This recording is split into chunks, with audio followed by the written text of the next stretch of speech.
आज हम आप लोग के समक्ष साईं बाबा की एक कथा प्रस्तुत करेंगे। जिस समय साईं बाबा थे उस समय की बात है। सीढ़ी में बाबा रहते थे और गर्मी के दिन आया था। वहाँ पर दो ही कुआं था।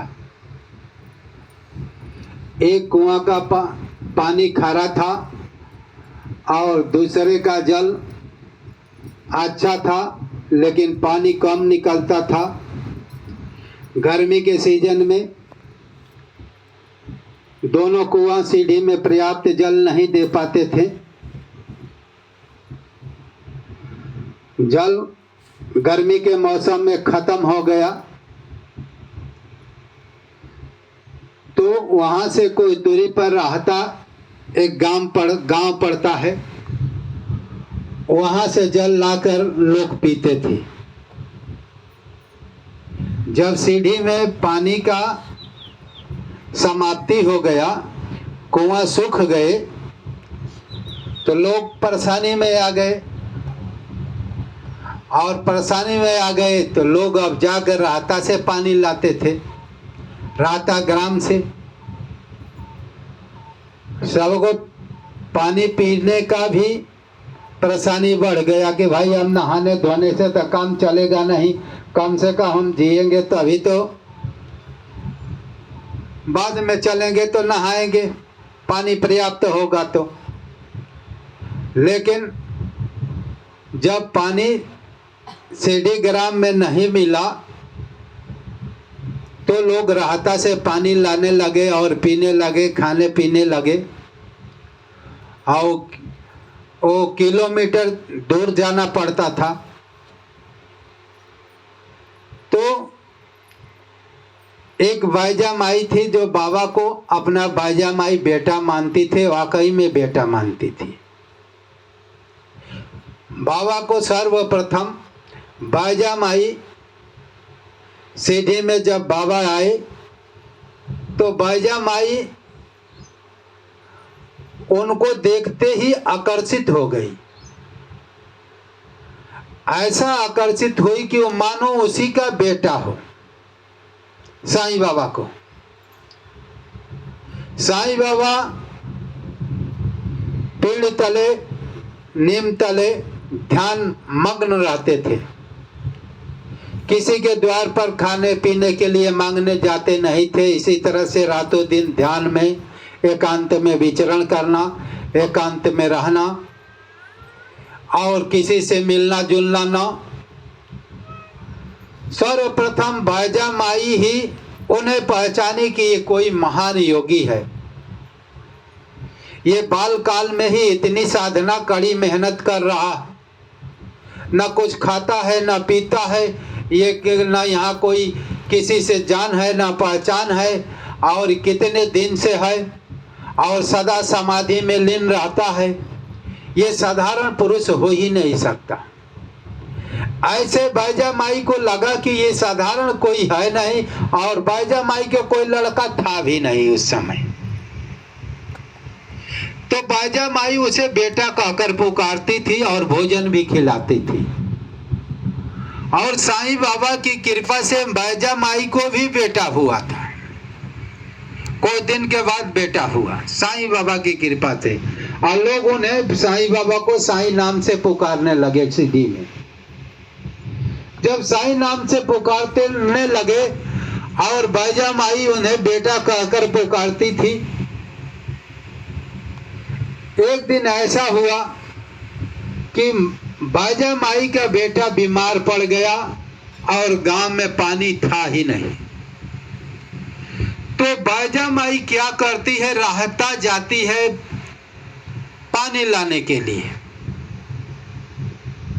राहता जाती है और उसका बच्चा तड़प रहा है पानी के लिए, बीमार भी पड़ा हुआ है।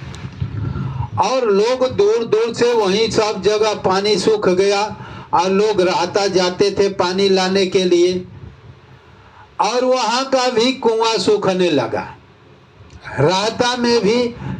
राहता ग्राम में भी पानी सूखने लगा। बाजा माई किसी तरह से एक गिलास पानी पाई वहां पर और अपने पुत्र के लिए लेकर आई जल। जो उसका पुत्र पानी मांग रहा था और तबीयत खराब थी, और बाजा माई किसी तरह से लेकर आ रही है, लेकर जल एक गिलास लेकर आ रही है। तो बाबा कहते हैं, बाबा माँ मुझे पानी पिला दो।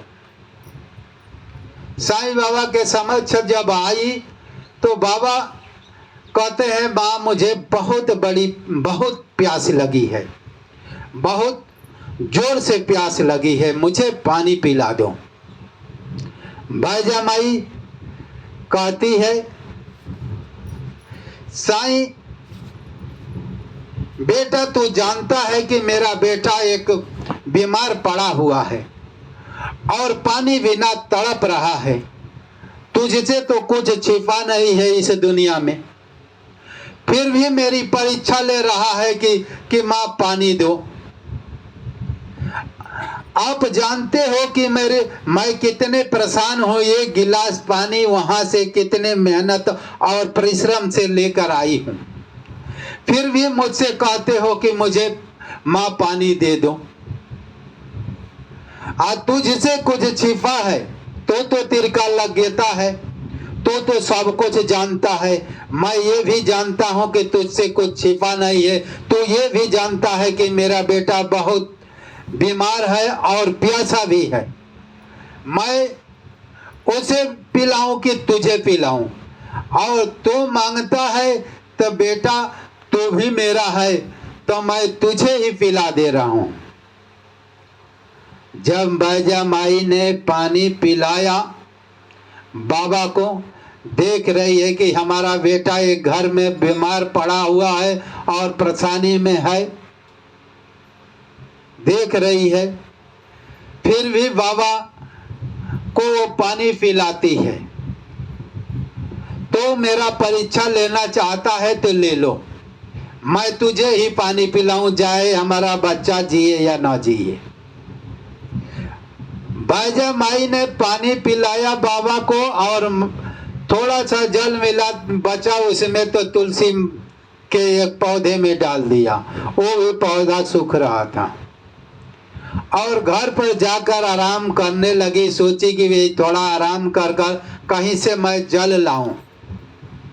बाजा माई सोचत रही है कि मैं कहीं से जल लाऊं और जल लाकर अपने बेटा को बचाऊं जो प्यासा है और बीमार भी है। अब कुछ आराम करती है, उसके बाद देखती है बर्तन वगैरह इधर उधर गागरा को देख रही कि भाई ढक्कन से ढका हुआ है और उसमें पानी भरा हुआ है। वो अचंभों में पड़ जाती है और बाल्टी को देखती है तो बाल्टी भी ढका हुआ है, उसमें भी पानी भरा हुआ है। गागर को देखती है कि गागर भी ढका हुआ है और उसमें भी पानी भरा हुआ है। वो सोचती है कि मैं पानी लेने जाऊं और अपने बच्चों को बचाऊं, तो घर में देख रही है कि भाई हमारे घर में तो सारे गगरे और बाल्टी और गागर सब भरे हुए हैं। इस अचंभा को देखकर वो हैरान हो जाती है, कहती है कि ये साईं की सारी करमाता है। साईं मेरा परीक्षा लेना चाहता था और सोचता था कि देखे तो मुझसे ज्यादा प्यार करती है कि बीमार बच्चे से प्यार करती है। मुझसे प्यार करती है तो मुझे पानी पिलाएगी, और उस बच्चे को भी प्यास लगी थी तो मैं तो उसे पानी, साईं सोच रहा है कि मैं तो पानी पिलाऊंगा ही। साईं बाबा ने घर में वो गागर और बाल्टी गगरा सबको भर दिए। तो बाबा को वो अपने बच्चों को, खास बच्चे को न देखकर बाजा माई ने अपने साईं बेटे को पानी पिलाया, और पिलाते ही चमत्कार हो गया कि उसके घर में गागर भर गया। साईं परीक्षा लेकर इसी तरह से चमत्कार करता है। अब वो बैजा माई समझ जाती, ये कहती कि बाबा बेटा तो समझता है कि मेरा बेटा घर में बीमार है, फिर भी पानी मांगता है मैं तो उसको देखूं कि तुझको देखूं, ऐसा संकोच करने लगती है। और बैजा माई ने आकर घर पर अपने बेटा को पानी पिलाती तो वो परीक्षा में फेल हो जाती। ये परीक्षा की घड़ी होती है, परीक्षा में वो फेल हो जाती है। और इसके बाद ये चमत्कार देखने को नहीं मिलता, उसे पानी हो गया, सब कुछ हो गया। बाबा की इसी तरह से लीला है। हम भक्ति कर रहे हैं और भक्ति में हम फेल ना मारे, हमारा नियम का पक्का रहे, चाहे दुख हो, चाहे तकलीफ हो, चाहे परेशानी हो, चाहे बीमारी हो, नियम को हम पकड़ लिया है तो नियम को पकड़ कर चलें। जैसे बैजा माई के घर पर पानी की परेशानी थी, बाबा ने उसके परेशानी को दूर कर दिया। हम भी बाबा पर उतारू हो जाएं कि बाबा मेरा भक्त, बाबा मैं तेरा भक्त हूँ और तेरे अतिरिक्त मेरा कोई है ही नहीं। तो बाबा को चिंता हो जाएगी कि हमारा बच्चा जो है भूखा है, प्यासा है, इसके ये परेशानी है, ये धन की परेशानी है, घर में क्या क्या परेशानी है, सब बाबा अपने ऊपर ले लेते हैं। और घर में ही वो पानी के बदले में वो चाहे तो हीरो मोती जवाहर भी डाल दे सकते थे कि लो तुम मालामाल हो जाओ। ऐसा बहुत भक्तों के पास हुआ है, ऐसी कहानी साईं बाबा के पास बहुत सी है। तो पानी की जो परेशानी थी, बैजा माई को पानी की परेशानी दूर कर दिया। किसी को गरीबी की परेशानी हो तो बाबा गरीबी को दूर कर देंगे, किसी को बीमारी की परेशानी है तो बाबा बीमारी की परेशानी दूर कर देंगे। जो भी परेशानी है बाबा के समक्ष कहिए, जो भी हो बाबा से कहो और बाबा का अनन्यमय भक्त बन जाओ, तो आपको पता लगेगा कि बाबा सब है आपका काम कर रहे हैं। हमारे ऊपर तिल मात्र भी भार नहीं पहुंचेगा, हम ही से सब कराकर हमारे घर में अन्न धन भर रहे हैं। वो दूसरे से बाबा ये थोड़े चाहेंगे कि फोकट में आ जाए और भक्त आराम करने लगे। आप जो धंधा कर रहे हैं उसी में आपको बढ़ोतरी कर देंगे, आपसे कराकर और दूसरे को दान भी दिलाएंगे, भंडारा भी करवाएंगे, पुण्य प्रताप भी कराएंगे और भक्ति भी कराएंगे। बाबा की ऐसी महिमा है, बाबा की ऐसी महिमा है, समझ लीजिए। बाबा ये नहीं चाहते हैं कि आप जंगल चोर बन जाए, आलस्य बन जाए। आप को ऐसा बना देंगे कि आप पैसा कमाने लगेंगे और दूसरों को मदद भी करने लगेंगे। बाबा आपको घर में लाकर जैसे पानी दे दिया वैसी की जरूरत नहीं है, वो तो पानी है। बहुत से भक्तों को सोना चांदी भी दे दिए हैं तो वो दे देते हैं, वैसी उसकी प्रतीतियां थी। किसी को तो पैसे भी बाबा लेकर आकर और उसके घर में झांपी में खोला तो देखा कि भाई पैसा आ गया है। ये बाबा की कृपा है। ऐसे ऐसे चमत्कार भक्तों के पास बहुत हुआ है।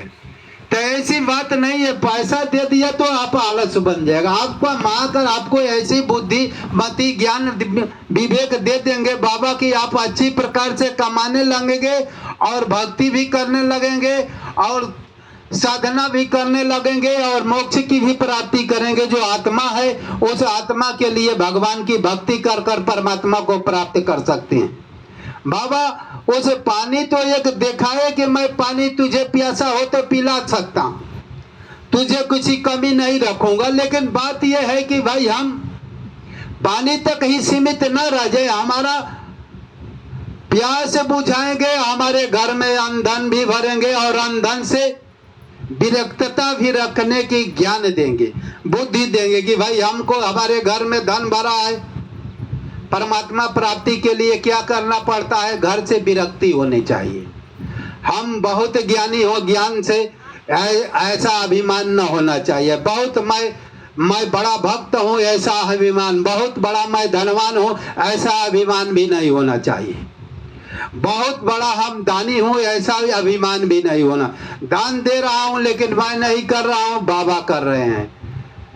मुझे पास ज्ञान है, ये बाबा की कृपा से है, बाबा का दिया हुआ ज्ञान है। मेरे पास भजन है, ध्यान धारणा समाधि की योग्यता में पहुंच रहा हूँ, ऐसा ध्यान लगा रहा हूँ कि ये सब बाबा की कृपा से मैं साधना कर रहा हूँ, भजन कर रहा हूँ, सब कुछ कर रहा हूँ। ऐसे निराभिमानता बाबा भी कराएंगे। धन का अभिमान बाबा भी खत्म करेंगे। और जब हम अभिमान रहित भगवान की भक्ति करने लगेंगे तो हमको पता चलेगा कि हम ईश्वर के करीब जा रहे हैं। हमारे अंदर ऐसा अभिमान आ जाएगा कि मैं बहुत ज्ञानी हूँ, बहुत ध्यानी हूँ, बहुत बड़ा भक्त हूँ, तो साधना कमजोर पड़ जाती है। साधना में जितने ही अधिक जाना पड़ता है, अधिक पहुंचना पड़ता है, तो निराभिमान होकर जाना पड़ता है। और ये सब बाबा के ही कृपा से, सदगुरु के ही कृपा से हमारा देह अभिमान भी खत्म होता है और हमारा धंधा भी अच्छा चलता है। इसका भी अभिमान, निराभिमान हम बनते हैं। कैसे हम बनते हैं कि बाबा मेरे शरीर पर तो मेरा कोई अधिकार ही नहीं है, क्योंकि साईं चरित्र में वो कह चुके हैं कि जो मेरा भक्त है उसके ऊपर मेरा अधिकार है, उसका कोई अधिकार नहीं होता है। इसलिए साईं बाबा ने मुझे धंधा दिया है, तो धंधा पर मेरा अधिकार नहीं है, धंधा उनका है और मैं उनका धंधा चला रहा हूँ। और पैसा ये मैं भी न, मेरा शरीर पर मेरा अधिकार नहीं है, तो हमारा पैसा पर कैसे अधिकार है?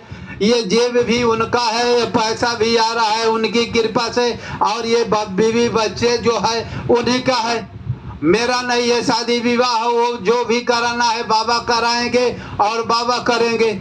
ऐसा निराभिमान होकर हम जब साधना करने लगेंगे तो हमारी साधना आगे बढ़ने लगती है।